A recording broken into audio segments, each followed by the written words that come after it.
బారామతి విమాన ప్రమాదంపై ప్రముఖులు తీవ్ర దిగ్భ్రాంతి వ్యక్తం చేశారు. విమాన ప్రమాదంలో మహారాష్ట్ర డిప్యూటీ సీఎం అజిత్ పవార్ దుర్మరణంపై సంతాపం తెలిపారు. महाराष्ट्र का deputy chief minister Shri Ajit Pawar ji आज चार्टर्ड फ्लाइट के क्रैश के कारण आज एक्सीडेंट में देहांत हुआ। मैं तेलंगाना का जनता की ओर से, मेरा मिनिस्ट्री की ओर से उनको श्रद्धांजलि अर्पित करता हूं। देश के लिए, महाराष्ट्र का विकास के लिए साहस से निर्णय लेकर राजनीति में खड़ा हुआ व्यक्ति है और कभी भी किसके सामने झुका नहीं। वो महाराष्ट्र विकास होना चाहिए, महाराष्ट्र के गरीब लोगों को सेवा करना चाहिए, ऐसे निर्णय लेकर वो काम किया है। मैं उनका परिवार को साहस देने के लिए मैं भगवान से प्रार्थना करता हूं, उनका आत्मा को शांति दे। आज हम सब शोक में हैं।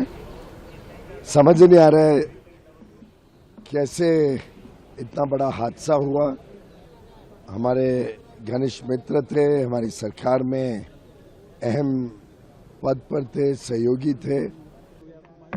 समस्त पवार परिवार और जितने भी समर्थक हैं उनको हमारी तरफ से संवेदना और शोक। मैंने बात की सुप्रिया जी से भी और उनकी मिसेज से भी। शॉकिंग न्यूज़ है, दर्दनाक है और हृदय विदारक है। आपसी मतभेद रहे हैं पर उनके साथ मुझे काम करने का मौका भी मिला है और अत्यंत कमिटेड और हमेशा काम से काम रखने वाले एक व्यक्ति थे। और मैं पवार साहब को, सुप्रिया को, सुनेत्रा जी को, पार्थ को, जय को, सभी को अपनी संवेदनाएं व्यक्त करना चाहूँगी। और वो लाखों करोड़ों जो बारामती वाले हैं, महाराष्ट्र वासी हैं, उन सबको अपना संवेदनाएं व्यक्त करना चाहूँगी क्योंकि वो एक महाराष्ट्र के एक, मैं कहूँगी अमंग्स द यंगर लीडरशिप थी और काफ़ी प्रॉमिसिंग लीडरशिप थी। उनका इस तरीके से जाना बहुत ही दर्दनाक है। Ajit Pawar air crash issue, which is very shocking news to us also. Very sad news. This kind of thing in this weather, the pilots has to be very careful. But I condole my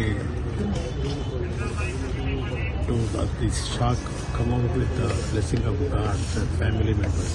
It is really unfortunate to hear that news. क्या कहेंगे, ये हादसा हुआ, आपने खुद देखा है? आंखों से देखा है। बहुत दुख भरी, दर्द भरी घटना है ये। हमने देखा कि एयरप्लेन जब नीचे आया था ऐसा लग रहा था उसका क्रैश हो जाएगा ऐसा हम सोच रहे थे, तभी क्रैश हो गया। हम देखे कि हमें लगा नहीं क्रैश हो गया है, लेकिन एयर ट्रैप पे उतरेगा ऐसा लगा, उतर रहा है, लेकिन क्रैप हुआ और उसके बाद स्फोट हो गया उसका जबरदस्त। स्फोट होने के बाद वो हम देखने आए, पहले देखा तो उसको आग लगी थी पूरे प्लेन को, और उसके बाद 4-5 स्फोट हो गया विमान में उसका। और उसके बाद बहुत लोग आ गए और उसने निकालने की कोशिश की, लेकिन बड़ी आग लगी, उसके कारण कोई मदद नहीं कर सकता। लेकिन सब आ गए, तब बाद में उसको उसमें अजित दादा था। ये हमारे लिए बहुत शौक की बात में है कि हमें बता नहीं सकते हम बात में ऐसा, लेकिन हमने देखा है कि पायलट ने भी ट्राई किया होगा कि लैंडिंग करने का, लेकिन लैंडिंग हुआ नहीं है। ये बहुत शौक वाली घटना है। हमने देखा पूरा एक नीचे आ रहा था, ट्रैप पे आ रहा था, ट्रैप के नजदीक 100 फुट से नजदीक आके गिर गया है।